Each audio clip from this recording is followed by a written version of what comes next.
Welcome to the Anti-Ant Wraith gameplay. This Wraith is really amazing. I'm super happy to use this vehicle finally. I was so glad to get my hands on it.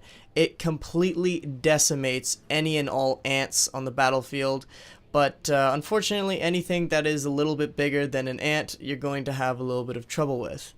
Alright, now seriously guys, this vehicle is not really that great, unfortunately. I was able to get an Inconceivable with this vehicle after many tries. However, it took a full cycle of 4 Wraiths, and I'm laughing right now because the footage is showing me failing with the anti-air Wraith. As you guys can clearly see, I flipped it by accident. But I had to cycle through 4 anti-air Wraiths to get this Inconceivable, plus I had a full 6-man fire team with me, and I had someone in the turret help weaken all the enemies for me to help me kill them. On top of that, I was also getting damage boost over and over again as well, and I ended up getting to an Inconceivable. As you can see, it's only 4 minutes into the game, and I ended up not being able to get the last 5 kills simply because the time ran out and our team ended up winning the game, which is still good in the general sense, but I was trying to get the unfreaking believable, so that really sucks. I will still be trying to pursue the unfreaking believable goal for this vehicle, but I left a question for you guys, seeing if you wanted to see this gameplay or for me to push for the unfrig, and you guys, most of you have said for me to post this one and then push for the unfrig as well, so that's what I'm doing. I'm just going to show you this, guys, this unedited anti-air Wraith gameplay for you. It's really not that great. The only way I would see it has use is when you're shooting enemies that are running towards you or running away from you. Any enemies that are moving side to side or are not near any kind of object that you can shoot instead, you really will not have a good time taking these enemies out. Enemy air is the big question about this vehicle. How good is it against enemy air vehicles?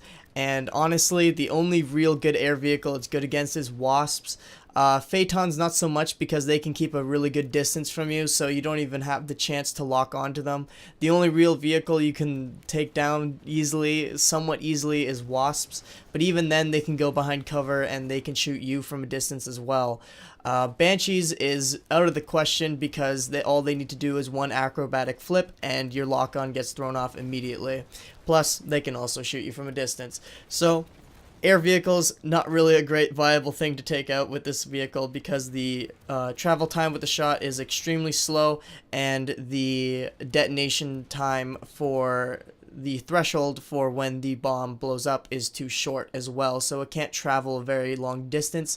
Also, the distance between you and the enemy for you to lock onto them is also very short. I don't know why the mechanics are like this for this vehicle. It's very confusing.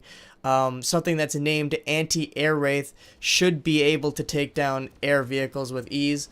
I do have a couple suggestions in how they can fix this. The first one would be to up the speed and lock on range and range in general for the travel time of the shots. But to do this, they would have to